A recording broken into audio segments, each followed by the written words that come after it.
তুমি আমাকে বুঝতে না দিলেও আমার বোঝা হয়ে গেছে। আমি তোমার কাছে এখন বিরক্তকর হয়ে গেছি। একটা সময় ছিল আমি একবার ফোন না দিলে কতই না বকা দিতে, আর এখন সারাদিন একবারও যদি আমি ফোন না দিই ভুল করেও আমার কথা মনে করো না।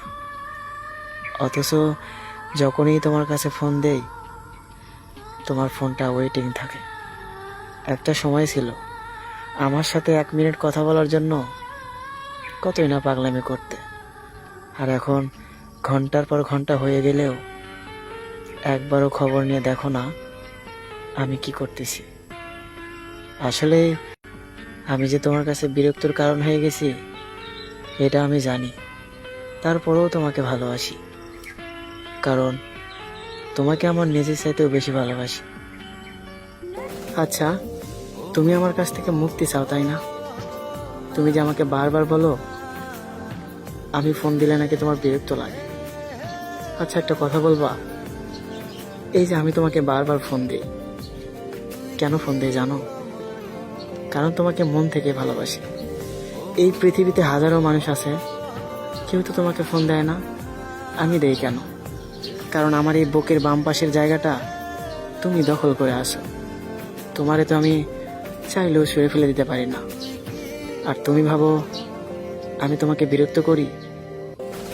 একটা কথা মনে রেখো, আমি তোমাকে মুক্ত করে দিলে হয়তো তুমি বিশাল পরিমাণ আকাশ পাবে, সেখানে তোমার ইচ্ছে মতো উঠতে পারবে, কিন্তু দিন শেষে তোমাকে সেখানে জেলখানার মতো মনে হবে।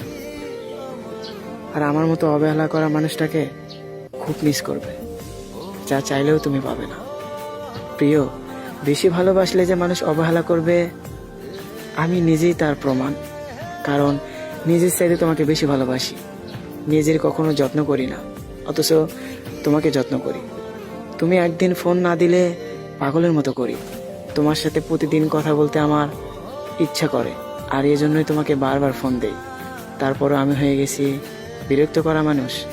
ঠিক আছে, তোমাকে মুক্ত করে দিলাম, তবে একটা কথা মনে রেখো, কাউকে কষ্ট দিয়ে কেউ কোনোদিন সুখী হতে পারে না। আমাকে কষ্ট দিয়ে তুমি যদি ভালো থাকো তাহলে সত্যি বলছি তোমাকে আর কখনো বিরক্ত করব না।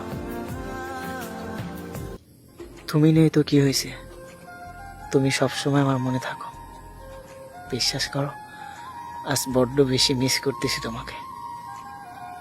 মেলা দিন হয়ে গেল তোমার মুখটা দেখি না।